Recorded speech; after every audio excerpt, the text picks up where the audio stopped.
Ah.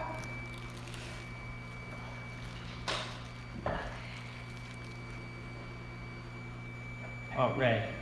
Oh no. Oh.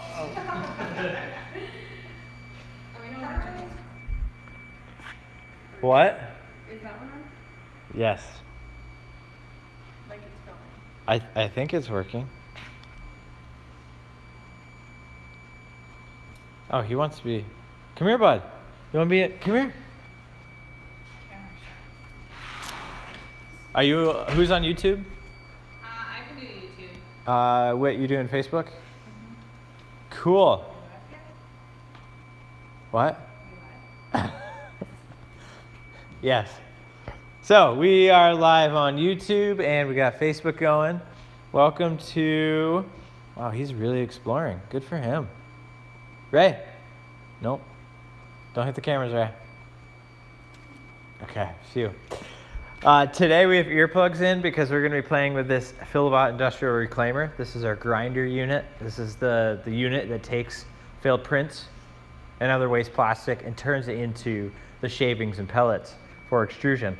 And then at the end of the video, we're going to give you a sneak preview into one of our new products, which will be exciting. Is Facebook Live not working? Oh, it is. Yours. I'm crooked? Who's crooked? You're. I'm sideways. Oh, I'm like really sideways. It's because of the phone. We can't be. Well, you're just gonna. You're gonna have to hold the phone.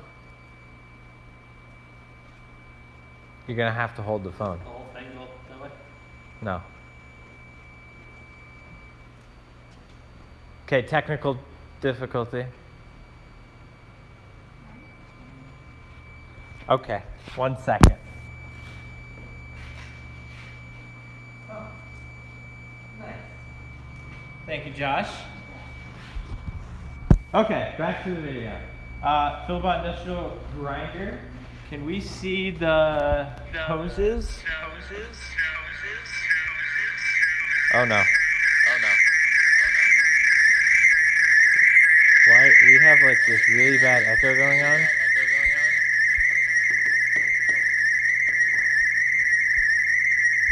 Okay. It's your, well, grounded material. It wouldn't be prints at this point. Oh, thank you, Malcolm.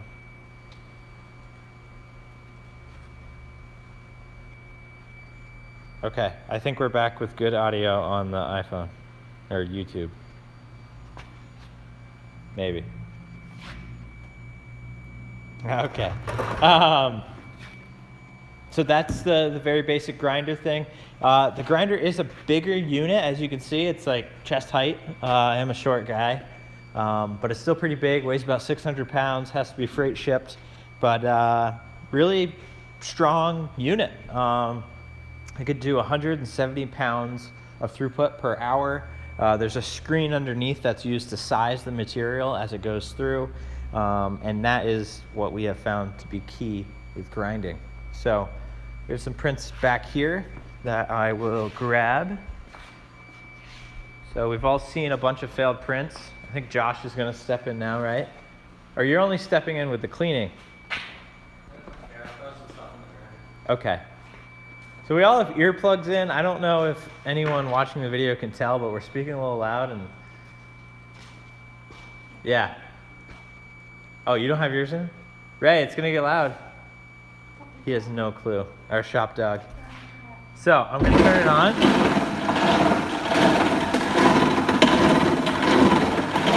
And then we turn the vacuum on. You can see in the hoses that you might not be able to see it on camera, but there's particles moving inside of it, getting sucked up by the vacuum into the blue drum.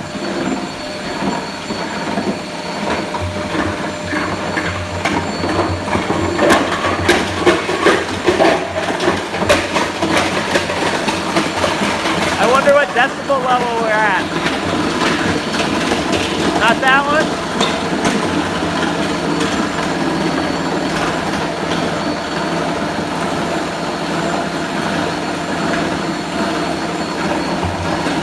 my Sharpie holder?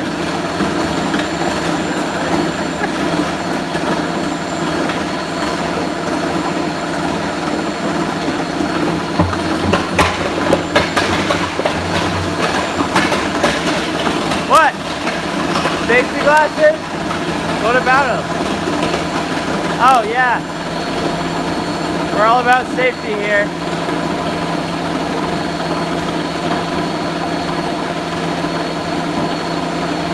Do we have more? You want to do more? Let's do some more.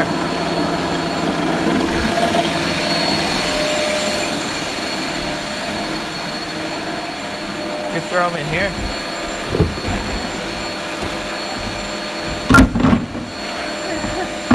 I don't know about that one.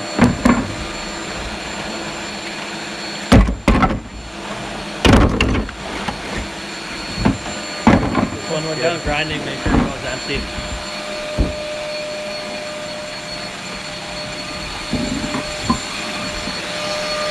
Okay, we got some more.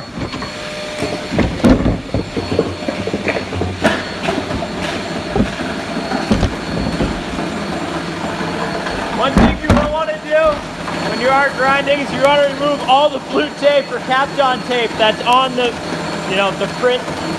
This can add contaminants. So just take it off, kind of get rid of it. The melt filter nozzle that we showed in a previous video would filter this out. However, the more you can get off before grinding, the better.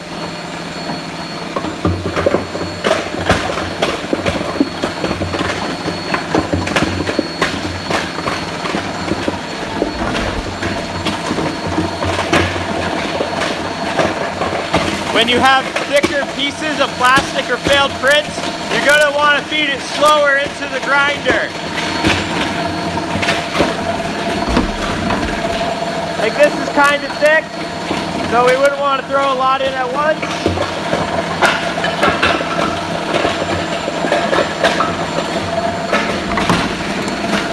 The thinner stuff, the smaller, less infill, you can throw in more of.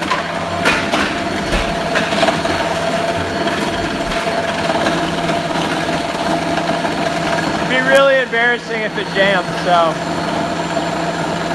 You think it's ready? Oh, yeah. So good. So good.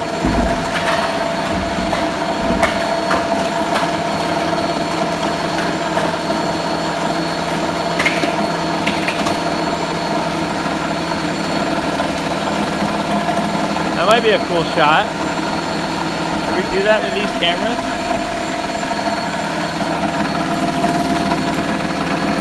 Yeah. So we don't recommend doing this, but you can see it's grinding it up, throwing the pieces around. Oh, our audio just went red again. All right, I think we're good. We're good, Josh. Okay.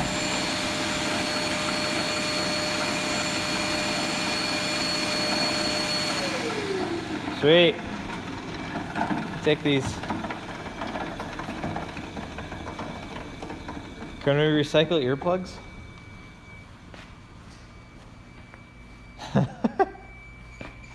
Alright, so now Josh is going to give us a demo on how the unit gets cleaned. I'm going to move the camera so we can see, have a better angle. Dun, dun, dun, dun. So we're removing the hose. I guess that could help. We have to unspin these. There's two of them. I'm a little slow at this. I actually don't know if I'm helping at this point. That one's a little tough. Almost.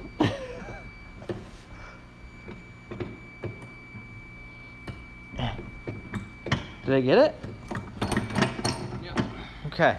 Then you tip the whole thing back. It's got to stop, so it'll automatically, won't flip over. It'll stop. This is like the collection bin. This is where all the ground up material goes after it gets passed through the screen. It's just stuff the vacuum didn't suck up. The blade system is I guess it's called serrated because there's 3 main pieces on the rotor, and then of those there's 1, 2, 3, 4, 5 blades, so 15 blades total. And that is what does the cutting action. These blades are replaceable. You can grind them, and then you can also flip them around. So you get like basically 2 sets of blades with every grinder. But the resharpening feature is nice too, because it's as simple as really just lining these up and resetting the set screws on the grinder unit. So, and then you can use your vacuum you got and vacuum it out. I suggest having compressed air so you can get out the little pieces that can get stuck in between the bolts for the blades. So, yep.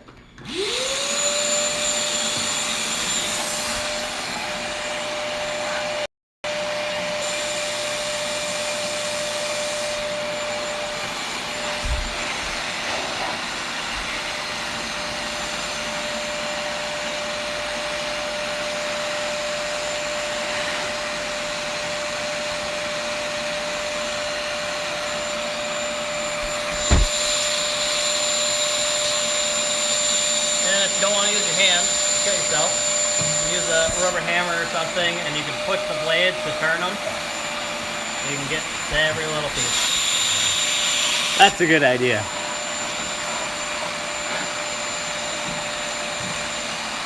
Yeah, we wouldn't recommend putting fingers in there like I did. Josh has got this figured out. I mean, there is a safety switch on this, so it won't turn on with the lid open like this, but you know, you push it with your hand back there, it'll still hurt.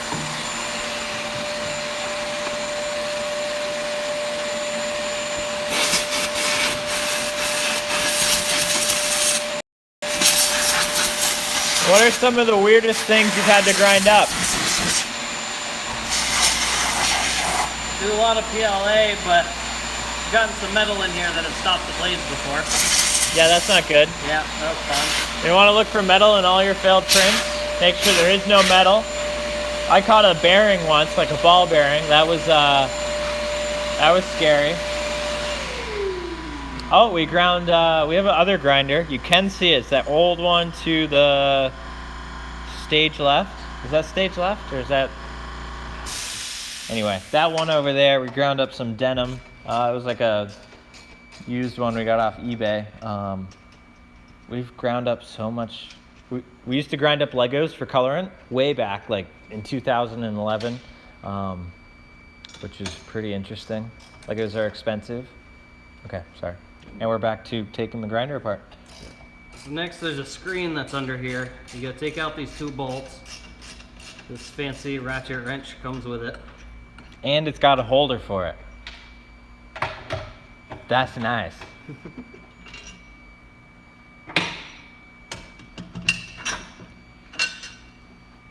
That part drops down, push back, comes off track. And then there's that. You're gonna want to use your rubber hammer, and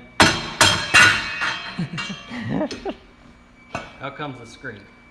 Just make sure that any bigger pieces don't go through it. It has to be a certain size to consider itself ground up all the way.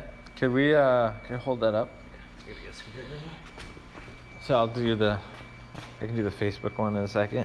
But you can see all these little holes. This is the sizing screen. And sometimes the holes get filled and clogged, and you want to poke all those out. Am I close enough with it? Nice. So if you're switching materials, this is really why you'd want to be cleaning your grinder. You wouldn't want to do PLA and then ABS or whatever other material you are getting rid of. Now we are tapping. This part's pretty tedious. There's about 5,000 holes on this unit, or on this screen. We use a screwdriver, we've used a wire brush, What else have we used? Anything that pokes Hammer out. trying to smack it through. Yep. And a screwdriver seems to be the best, even though you have to go through every individual hole. But actually, if you want to do that, I'll clean the bottom of the blades. Oh, Josh is good at delegating. Okay.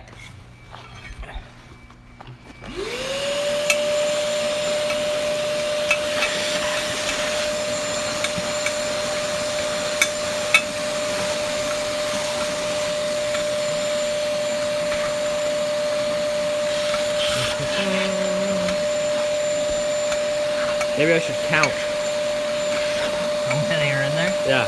Yeah. I think a shorter screwdriver would have worked a little better. That's true. Not much in the drawer though. No.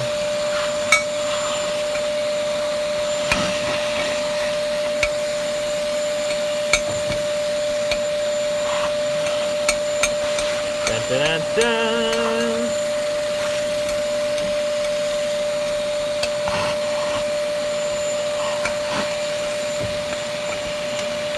If you're using something really pointy, I would not suggest doing it on your leg.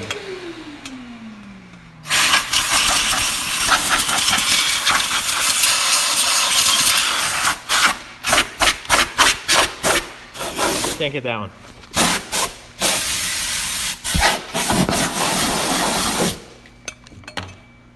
I'm getting covered.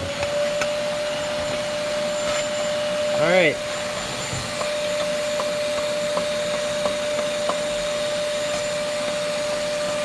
Oh man, that one's in there.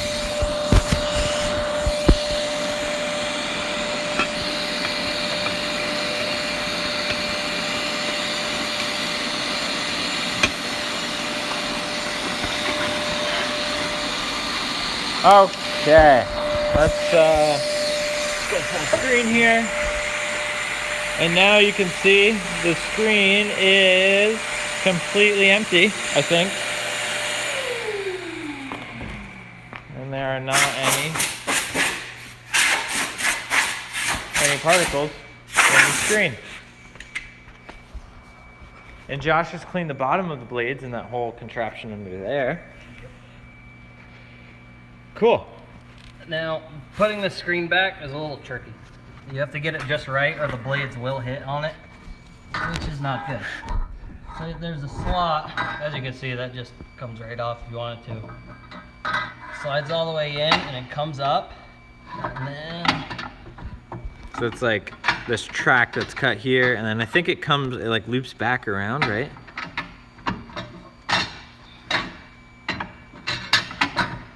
Yeah. So you push the back all the way up, and then it comes back towards you to lock in place. And then you stick the screen in there.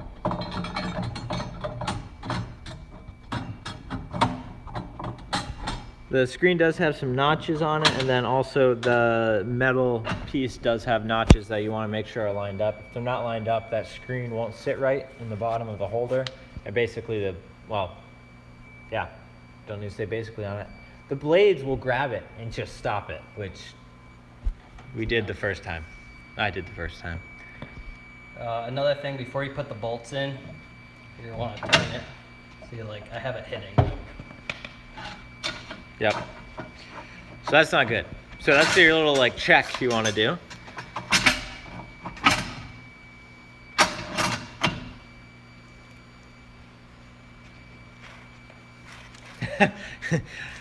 Save your fingers.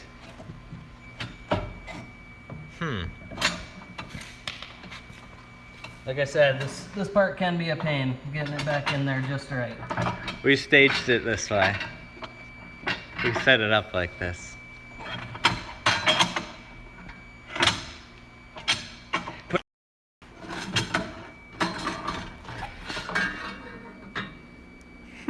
Is it in backwards? I think there is a backwards.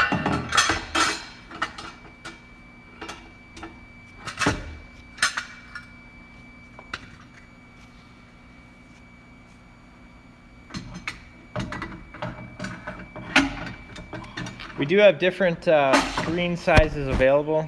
We aren't really selling them, but we do provide a 4mm screen size. If you do want faster throughput, we can do a custom order and get larger screen sizes.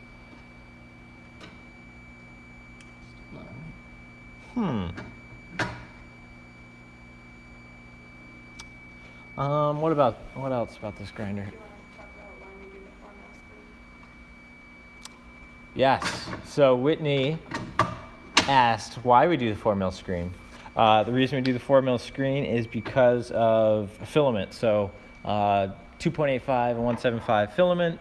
We found that if we had a larger screen, the filament couldn't be ground up. So the 4mm screen works really well for filament, failed prints, and other materials, and gets it down to the correct size that we need for extruding. And what's the correct size? Of what? I'm being grilled. I do. The diameter of... Oh, that our systems can take. So our Filabot extruder systems can take about powder up to about 1/8 inch diameter pellets or shavings. So I got it. Josh got it. And now we're tightening these nuts.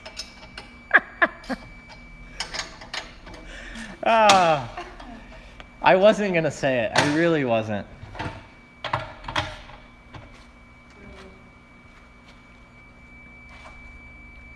And you want to make sure bottom part's all cleaned out.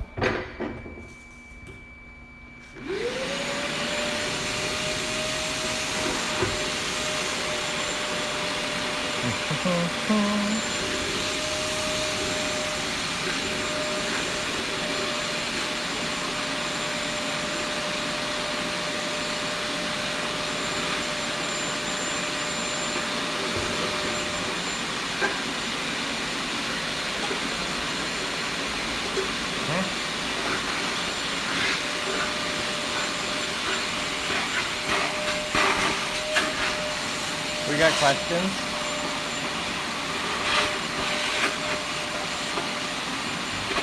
What's fun?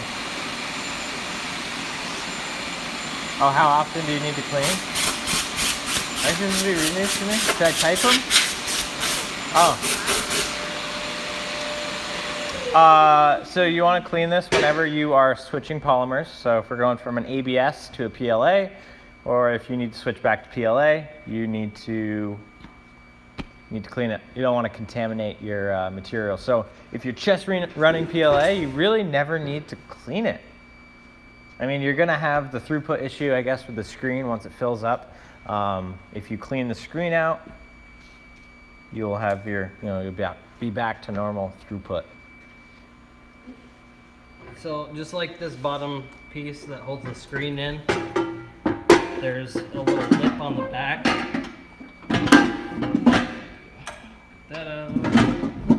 You push the back up and then pull it back towards you. It should catch on that lip, and then you can put the last in. Nice.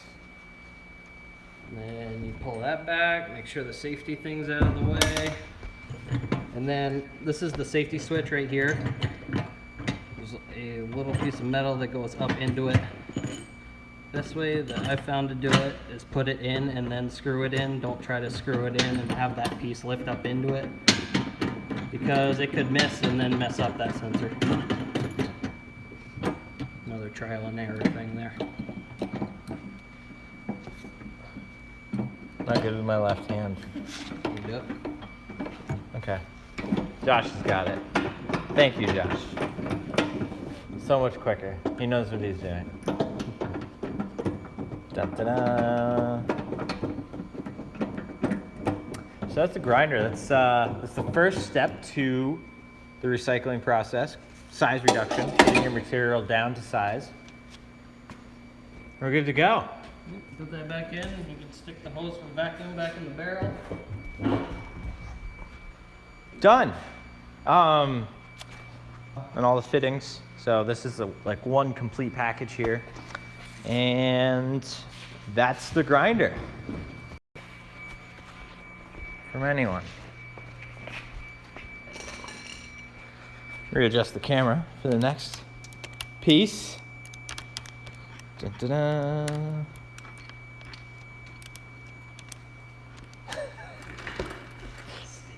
Yeah. So, we're really excited about this next thing. Today is a monumentous day. That's not even a word. Wow. You know what? I'm not even going to use those words anymore. Today we're going to be revealing a little sneak peek to one of our new products that we have been working on for over a year and a half and have put so much time and effort into. So, without further ado, I'm going to unveil it.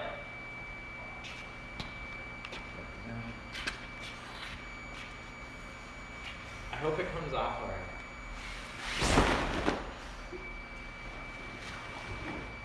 We're not ready with it yet. Next week, hopefully, we'll be ready for a full launch of this product that's inside this box, and we will show you what it does. So stay tuned, tune in. Well, I don't know how you stay tuned if we're not doing it. Okay. Tune in next week for the actual launch of this product. They might not believe it's really in there. Here. Are you gonna drop it? It's like pretty heavy. It's 70 pounds. I actually didn't think it was in here. It is in there. 70 pounds. But it's in here. What if I drop it? Should be fine if that is. We have a really nice box for it.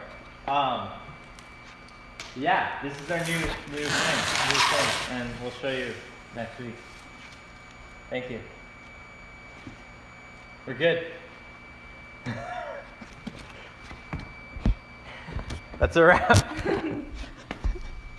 I didn't think he was gonna put it in my hands.